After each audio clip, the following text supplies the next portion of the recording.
बिस्मिल्लाहिर्रहमानिर्रहीम। सैनिटेशन की कुछ एग्जांपल, ये राजयोग का क्वेश्चन है कि कुछ एग्जांपल से समझा दें कि सैनिटेशन किस तरह से होती है। तो देखें, बहुत ही आसान और समझ में आने वाला जो इसकी एग्जांपल है सैनिटेशन की, वो आपका म्यूनिसिपल कॉरपोरेशन होता है। हर सिटी में एक म्यूनिसिपल कॉरपोरेशन होता है जो गवर्नमेंट का डिपार्टमेंट होता है। तो म्यूनिसिपैलिटी वाले जो एक्टिविटीज़ करते हैं लोगों की हेल्थ के लिए, लोगों को बीमारियों से बचाने के लिए, वो सैनिटेशन है। और म्यूनिसिपैलिटी कॉरपोरेशन का 1 पॉइंट एजेंडा, जो यानी कि एक ही एजेंडा होता है कि हमने लोगों को तंदुरुस्त रखना है, उनको बीमारियों से बचाना है। अब इसके लिए वो क्या कुछ करते हैं, उनमें से कुछ चीज़ें मैं आपको गिनवा देता हूँ और यही वो एग्जांपल हैं जो कि सैनिटेशन की एग्जांपल आप कह सकते हैं, यानी कि सैनिटेशन क्या होती है। तो अब वो पूरे शहर की सफाई सुथराई का ख्याल रखेंगे। डेली सुबह जैसे खुराक करूब आते हैं, झाड़ू देते हैं, पानी छिड़काते हैं, फिर मुख्तलिफ सेंसिटिव जगहों पे चूना छिड़काया जाता है या कुछ हाइड्रोजन या क्लोरीन ब्लीच का स्प्रे किया जाता है शहर के अंदर। फिर जितना भी सीवेज का सिस्टम होता है, नाले होते हैं, नालियाँ होती हैं, उसमें प्रॉपर फ्लो होता रहे पानी का और किसी जगह ब्लॉकेज ना हो, उसको मैनेज करते हैं। क्योंकि ब्लॉकेज होगी तो आप वहाँ पे जरासीम पैदा होने शुरू हो जाएंगे और लोगों को बीमारियों से ख़तरा हो जाएगा।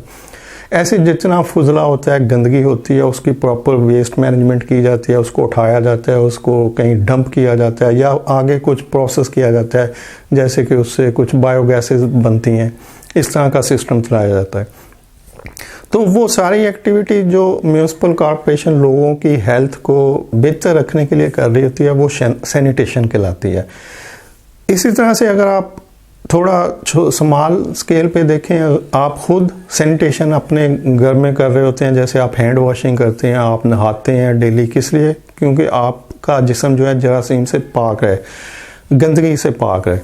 तो इसी तरह जितना फुजला होता है, गंदगी होती है, जैसे अगर आप कमोड यूज़ करते हैं तो आप फ़ौरन उसको पानी बहा देते हैं ताकि फुजला जो है डिस्पोज ऑफ हो जाए, क्योंकि अगर वो नहीं करेंगे तो वहाँ से जम पैदा होना शुरू हो जाएंगे। जो डायरिया होता है वो इसकी एग्जांपल है कि अगर आपको मतलब गंदगी से जो जरासीम पैदा होते हैं वो आपको डायरिया या फूड पॉइजनिंग या इस तरह की बीमारियों में, वॉमिटिंग वगैरह में डाल देते हैं।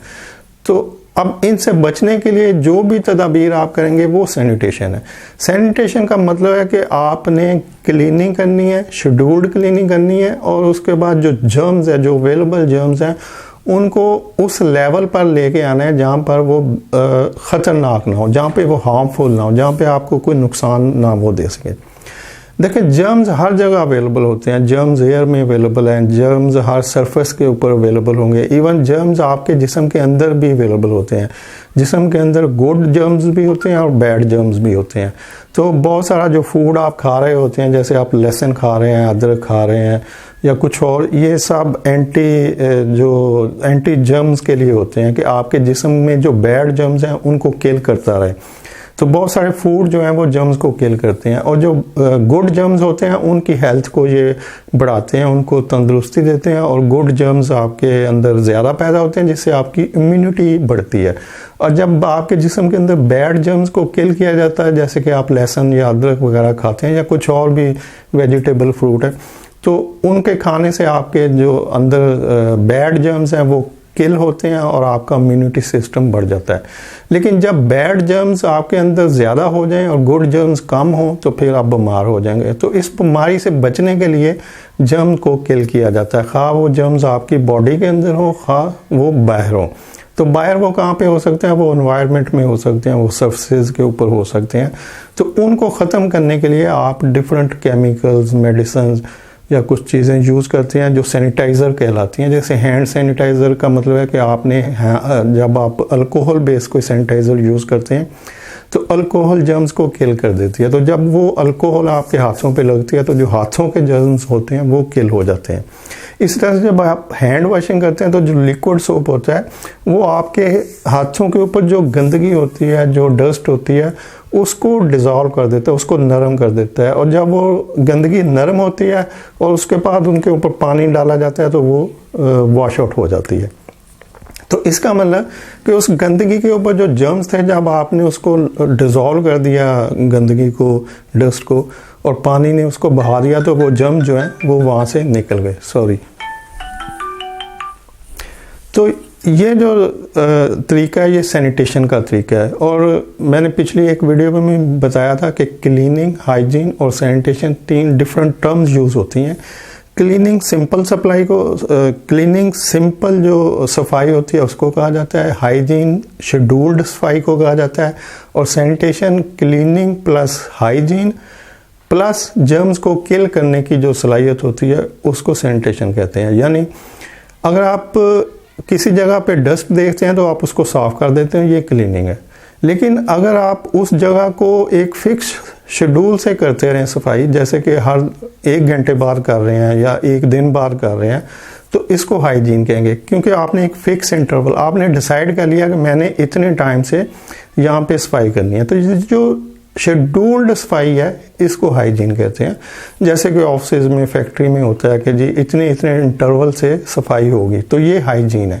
और sanitation cleaning plus hygiene plus germs को किल करने की सलाहियत है कि आपने क्लीन भी किया और शेड्यूल्ड क्लीनिंग भी की, लेकिन आपने ऐसी चीज़ें भी यूज़ की, ऐसे केमिकल यूज़ किए जिससे जर्म्स किल हो जाए, तो उसको सैनिटेशन कहते हैं। और जो म्यूनिसिपल कॉर्पोरेशन की एग्जांपल दी, तो उसका मकसद भी ये होता है कि हम पब्लिक हेल्थ को बेहतर रखें, लोगों की जो जिस्मानी और तंदुरुस्त रहने की सलाहियत है वो बरकरार है, लोग बीमार ना हों। तो पब्लिक हेल्थ को मेंटेन रखने के लिए जो म्यूनिसिपल कॉर्पोरेशन होती है वो पूरे शहर के लिए या पूरे उस एरिया के लिए जितनी की वो रिस्पॉन्सिबिलिटी होती है रिस्पॉन्सिबल, उसमें वो जरासीम को अद्वियात भी फेंक रही होती है, सफाई भी कर रही होती है, सीवरेज के सिस्टम को भी बेहतर रखती है, और फुजला या और गंदगी जिस जगह पड़ी होती है उसको भी प्रॉपरली एक फिक्स टाइम से उठाया जाता है, फिर उसको डिस्पोज ऑफ किया जाता है, जो भी डिस्पोज ऑफ के रूल्स होते हैं। तो इस सारे सिस्टम को सैनिटेशन कहते हैं। उम्मीद है आप इसको बेहतर समझ गए होंगे। फिर भी कोई एम्बिग्युइटी तो मैं इसको फर्दर क्लैरिफाई कर सकता हूँ। थैंक यू, अल्लाह हाफिज़।